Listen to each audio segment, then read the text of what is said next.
grew up in San Jose and came from a great town, great family. Me and my dad and all my friends really bonded over sports, so that was really what I was into.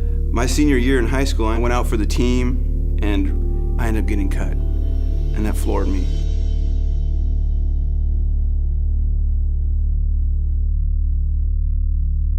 So immediately the next day, I went to school looking for another crowd.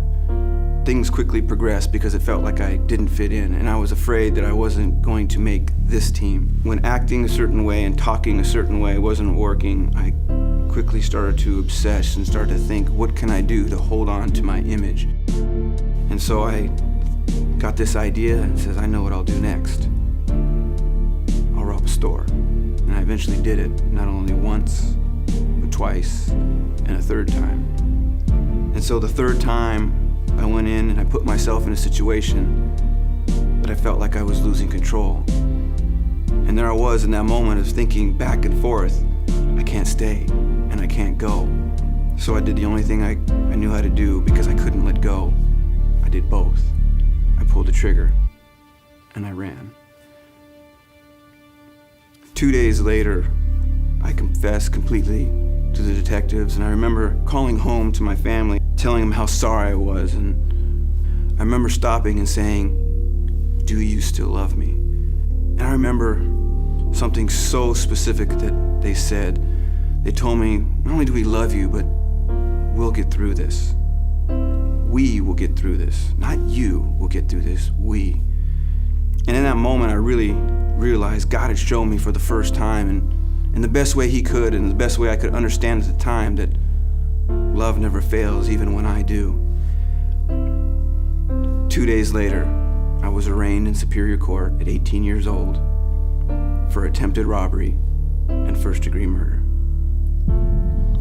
I remember in the next few days just crying out to God, help me, help me, help me, help me. This wasn't supposed to happen. This is not who I am. I thought it'd all go away. I thought the walls would fall down around me and I'd walk out and this would just be erased. But that didn't happen. So 1 year later, after going through the process, I was eventually sentenced, then at 19 years old, to 28 years to life in state prison. So in 2009, I eventually got my first opportunity to ask for a second chance, for that freedom. And when I was sentenced in 1993, no one had ever come home under a 28-year to life sentence. And so people would tell me there's not a chance, but I never stopped believing. So I went in to the hearing in 2009 and essentially just put my heart on the table. It led to a recess where they eventually deliberated. No sooner than I got comfortable in the chair, they said, okay, we're back on record. And we have concluded that the inmate is suitable for parole.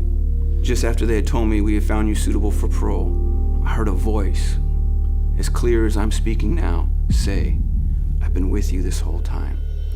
And that's when I lost it. That's when I had my white light moment, but in reverse. That's when God showed me the things that I did not understand, that he had been with me this whole time, that despite the pain, despite the shame, despite the failure, he didn't let me go. He didn't abandon me. I think the greatest lesson, the greatest insight, the greatest understanding that God gave me in my darkest hour was, even though we may feel there are no answers around us and we're alone and we may be asking why and we have to keep up the dance on the outside, because we're never alone. You could be surrounded by people and feel so alone, be in such a dark place. But if we keep that darkness within us and we do not share it, we do not open up, God's grace can't come in. I'm getting the opportunity to speak to people one-on-one, or getting invited to Stanford and speak to a group of kids who are there for the day at a camp. These are great opportunities and they're such a blessing. So when you just put your heart on the table, it's amazing how that vulnerability can really set you free, and how God can really step up and do amazing things and inspire people. And that's really where my heart is just to continue to share God's story.